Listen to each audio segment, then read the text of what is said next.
This video was made to try and answer the question, what's behind the tension between Thailand and Cambodia over their common border? The video examines the history of the border disputes between the two countries and attempts to find an explanation for why the issues have never been settled. The borders of modern Thailand and Cambodia were officially established by colonial powers in the early 20th century. But the roots of border disputes go back many centuries.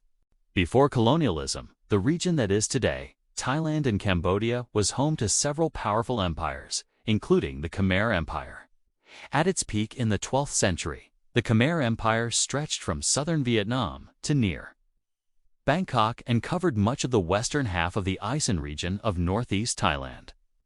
Over the centuries, the Khmer gradually lost territory to various successor states, including the Kingdom of Ayutthaya. Ayutthaya rose to prominence in the 14th century and grew into a major trading center. Like the Khmer, it controlled parts of what is now both Thailand and Cambodia. However, unlike the Khmer, the Ayutthaya rulers did not view themselves as overlords of Cambodia. Instead, they treated their Cambodian subjects more like foreigners. Although the Khmer nobility enjoyed some privileges, most commoners were required to pay higher taxes than their Thai counterparts. Additionally, those who converted to Buddhism from a different religion had to pay even higher taxes than the average Khmer subject. This led to discontent among the Khmer people, which contributed to the kingdom's demise in the 18th century. For hundreds of years, the various kingdoms that ruled over parts of mainland Southeast Asia did not feel constrained by modern Thai-Cambodian borders. But the situation changed with the arrival of European colonialism. Both France and Siam came to dominate the region. France established a colonial presence in Cambodia in the mid-19th century, and Siam began to assert greater control over the areas it viewed as its own. In the late 19th and early 20th centuries, the French and Siamese authorities met several times to delimit the borders between their respective colonies. The resulting treaties, such as the 1895 Franco-Siamese Treaty, attempted to resolve border disputes and establish peaceful relations. However, there were significant gaps in these treaties. One crucial issue that was never fully addressed was the status of Preah Vihear. Preah Vihear was an ancient Hindu temple built in the 12th century during the Angkorian period. It is located atop a cliff overlooking the Thai-Cambodian border. For centuries, the temple had been a site of pilgrimage and was considered sacred to both Cambodians and the Thai people. During the colonial period, the French and Siamese authorities could not agree on where the border should be located near the temple. They decided to leave the matter unresolved and instead placed a temporary boundary marker at the base of the cliff. This ambiguity would later become a point of contention between the two newly independent nations of Thailand and Cambodia after World War II. In 1962, Cambodia brought the issue before the International Court of Justice, or ICJ, the principal judicial organ of the United Nations. The case centered around the location of the border at Preah Vihear. Cambodia argued that the border should be along the crest of the cliff, placing the entire temple within Cambodian territory. Thailand, on the other hand, maintained that the border should be at the base of the cliff, giving Thailand control of the temple. After hearing the case, the ICJ ruled in favor of Cambodia, stating that the border should follow the natural topographic features of the area, effectively awarding the temple to Cambodia. This decision was seen as a victory for Cambodia and a setback for Thailand.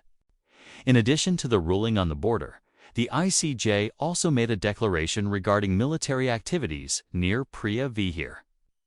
The court stated that neither country should undertake any act of military aggression against the other and called for the withdrawal of troops from the area around the temple. Unfortunately, this decision did not bring about lasting peace. Instead, the ICJ's ruling has been a source of tension and conflict between the two countries ever since.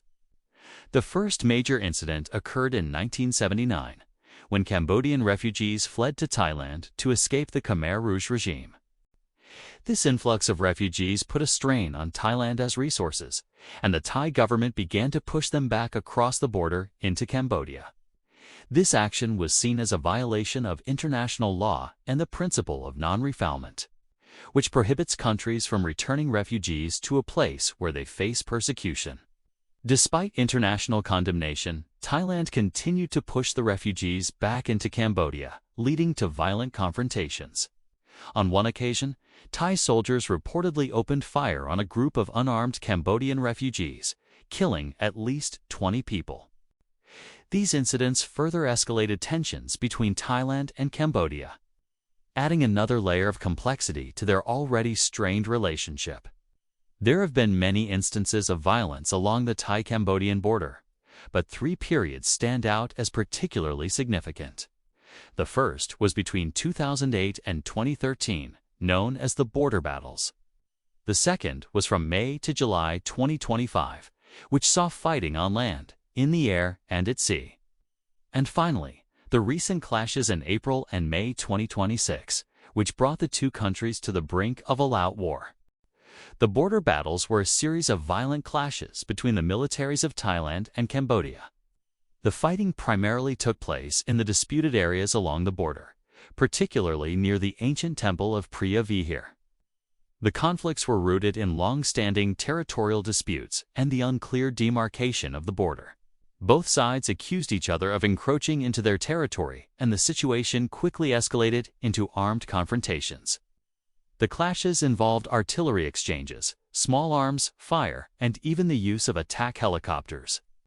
There were also reports of casualties and deaths on both sides. The fighting raised concerns about a wider regional conflict and prompted international calls for restraint and escalation. The recent 2025 war started similarly to the previous conflicts with minor clashes along the border. However, things took a drastic turn in May, when Thai fighter jets bombed Cambodian villages, killing at least 7 Cambodian civilians. Cambodia responded by launching missiles into Thai territory. Tensions continued to rise, with both countries mobilizing their militaries and making aggressive moves. In June, a Thai drone was shot down inside Cambodia, marking the first time a country's air force has successfully engaged and downed an enemy drone in combat. Then in July, Cambodia seized 2 Thai islands in the Gulf of Thailand, escalating the conflict beyond the borders on land. By July, fighting had largely stopped, but no peace agreement had been reached.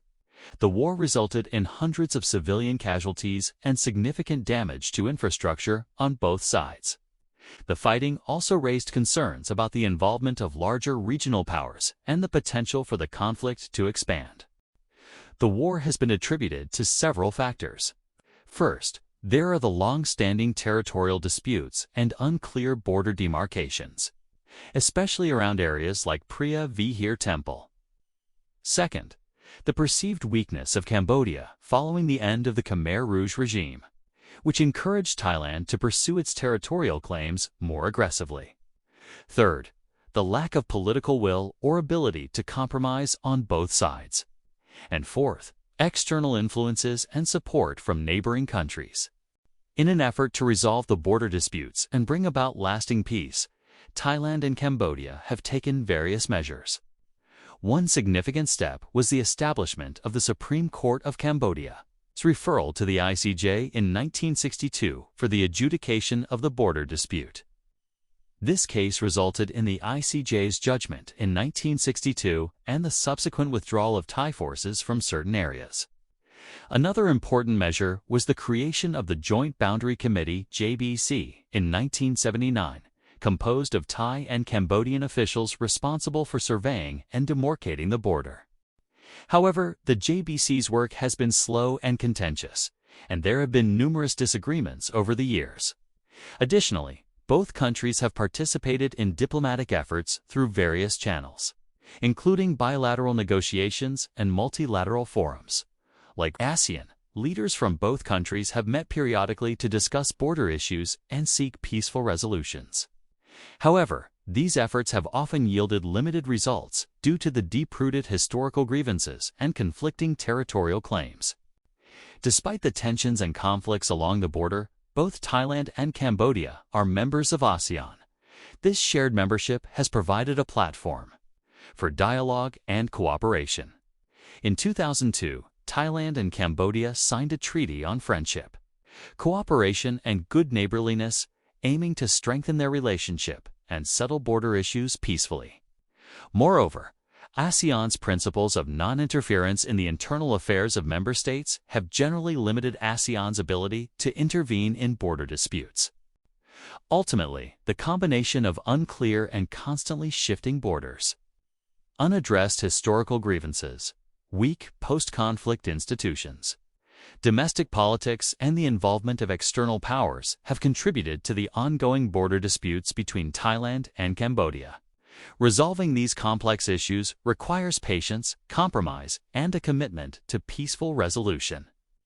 I hope this video has helped you better understand the long and complicated history of the border disputes between Thailand and Cambodia. If you enjoyed this video, please give it a thumbs up and subscribe for more content. Thanks for watching.